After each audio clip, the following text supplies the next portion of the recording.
My name is Sid and I'm from India. I'm studying integrated engineering at UBC.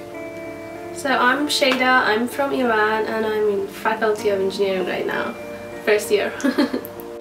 Hi, my name is Jessie Patterson. I'm a fourth year linguistics student here at UBC. My name is Randall Lau. I'm a fourth year philosophy student here at UBC.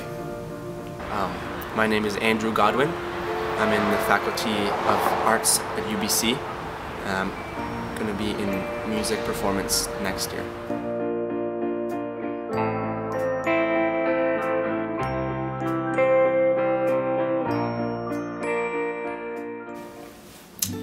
I was born in Calcutta. I moved from Calcutta to New Delhi when I was 6 years old, and then I moved to Chennai 3 years later, and I've been moving back and forth for the next 5 or 6 years. I was back in Calcutta for I think 1 year, and then I went to Hyderabad where I finished my school. I lived there for 5 years, and that's when I left India and I came here. So I'm born in Iran. I almost finished my high school in Iran. Then I moved to Malaysia and I did my grade 12 in Malaysia. And then I moved to Dubai and I applied for my Canadian study permit, and then I moved to Canada. I was born in Niger, Galmi, Niger, Africa. I lived there for I think the first year and a half of my life, and then my parents moved to Benin and we lived in Perikou and Bambareke, Benin. And I lived there until I was about 6 and a half, and then we moved to Lethbridge, Alberta. And I lived there until I was going into grade 6, which then my parents moved me to Nunavut, and I lived in Tuluiwak, Nunavut for 2 years. And then we moved back down to Lethbridge, and I lived there ever since until a year ago when I moved here for school. I was born in Canada. When I was 2 and a half, my family moved to Hong Kong, and we moved back to Vancouver in 1996. I don't know if I liked it so much. It was just very different. I think I was more concerned with adjusting in other ways to being in class with like Caucasian students and things like this, and I don't really remember in particular what I had to deal with, but I do remember language was a bit of a problem, because even though I had been taught English in Hong Kong, it was not to the same standard, of course, that English is being taught in like a native speaking country. You know, it didn't take long before suddenly I started forgetting my Cantonese, and like English is now like my predominant language. I was born in Victoria, British Columbia, and I moved to Liège, Belgium when I was 1 year old. And I lived there for 12 years before moving to Rwanda in East Africa. And I lived there for 2 years. Then I moved to Kenya for 3 years. Then I graduated high school and then came to UBC. When I was raised in Belgium, I started going to school in a French public school. So I learned French as my first language while I lived in Belgium. And I really enjoyed the culture and my friends, and the only thing that's not so good about Belgium is the weather, but besides that, Belgium was my favorite experience. In Rwanda there wasn't that much to do since they're recovering from the 1994 genocide. They're still developing the infrastructure and they're still recovering from that. So it was the most boring place I've lived in my life.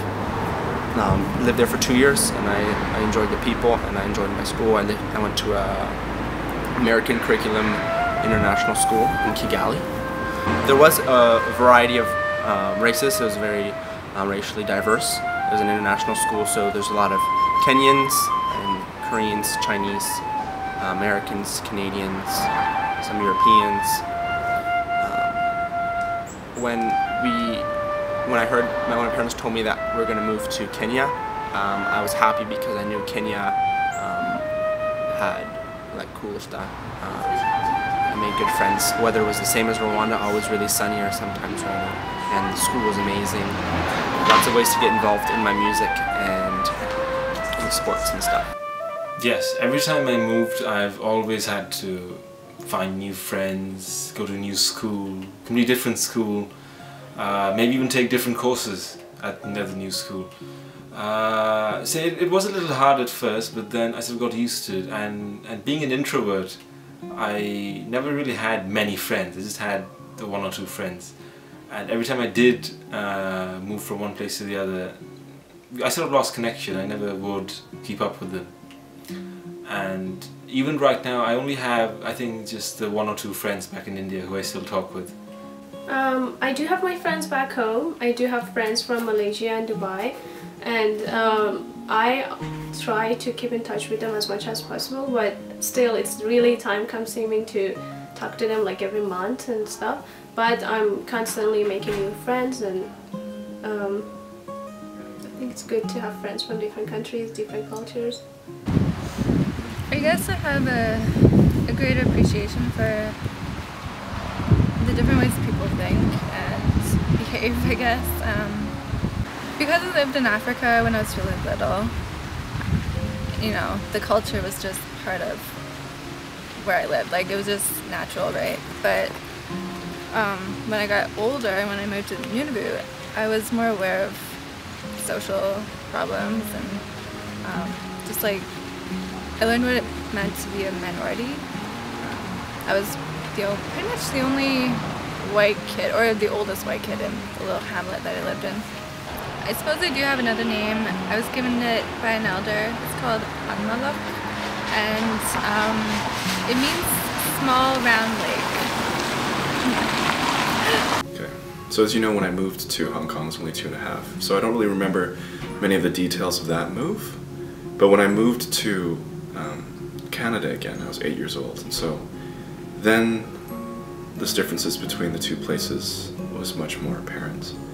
Hong Kong, as you know, is known to be much faster, more vibrant, and the pace of life is just, it doesn't compare really to Vancouver. Vancouver is much, much slower.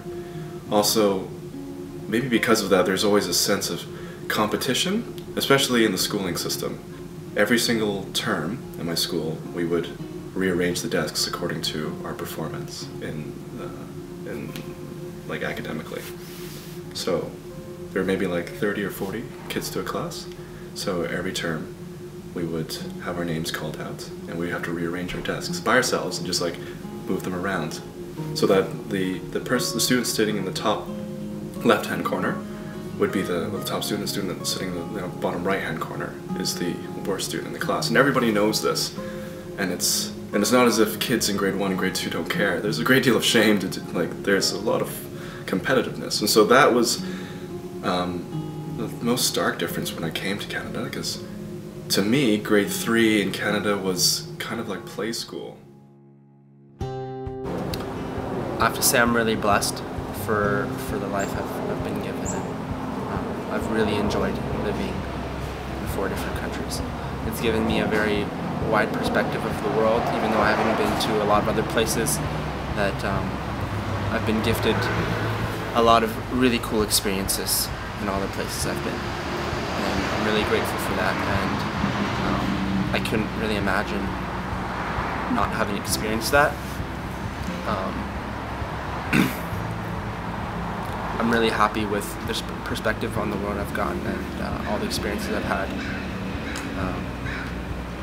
I like it that I moved around so much. I like the exposure that I've got, the experience that I gained,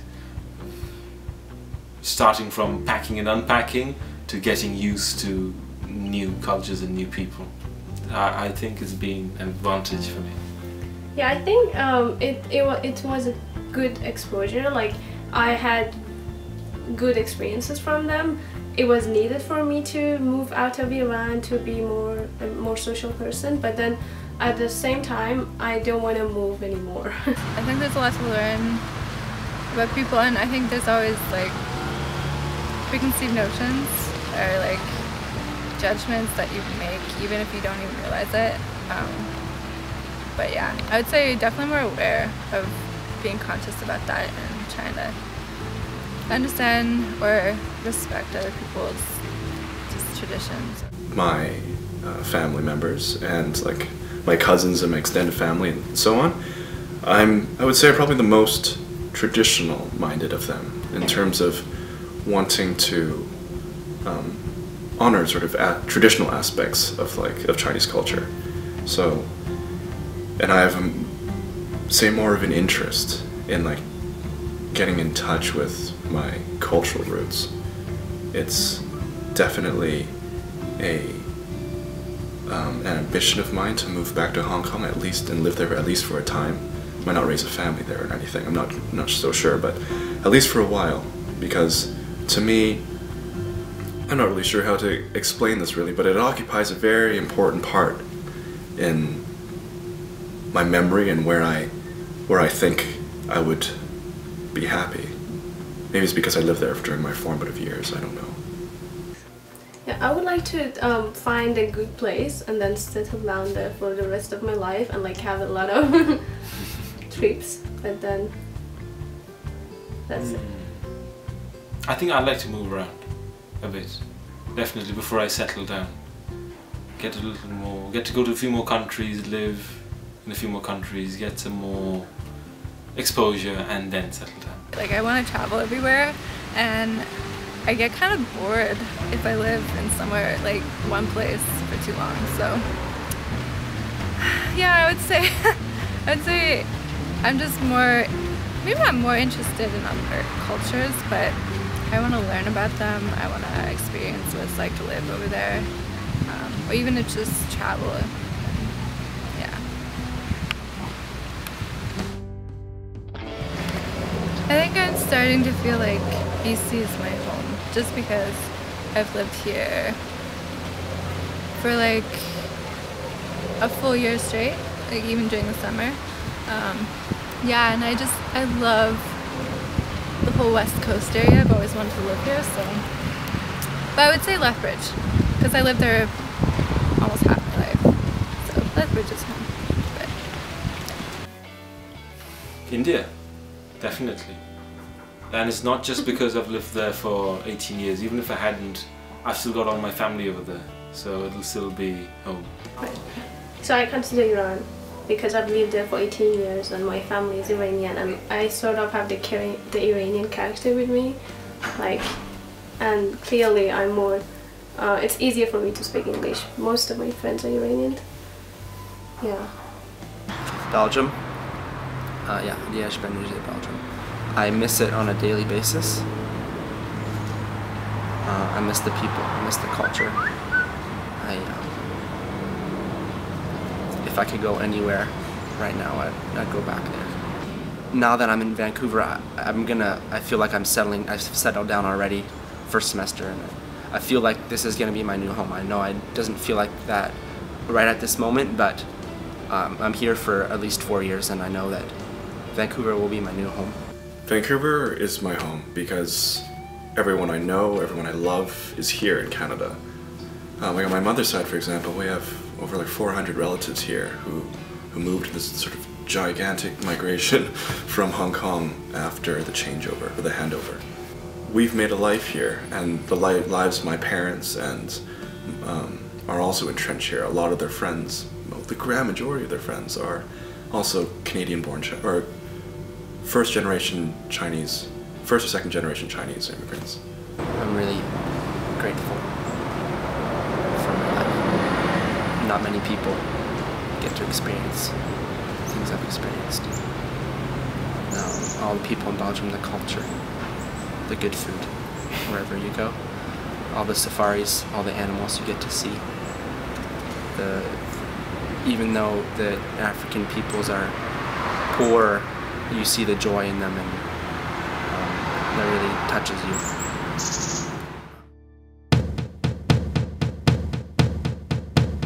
I love eating. আমার মা খুব ভালো খাবার বানায়। मुझे cake पसंद है। मान खेली गुश्ना में। Salam Habibi. Ich bin Shada, ich kann Sprache Deutsch. I can also speak English, but Farsi man از همه بهتره. خداحافظ. j'aime la nourriture koreenne, beaucoup. And yeah, my French really sucks. Sorry. Hi, my name is Randall Lau. 大家好，我是刘一文。大家好，我係劉日文。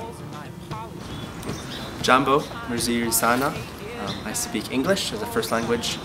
Je parle aussi le français. Ik spreek een beetje Nederlands. Asante. Tonight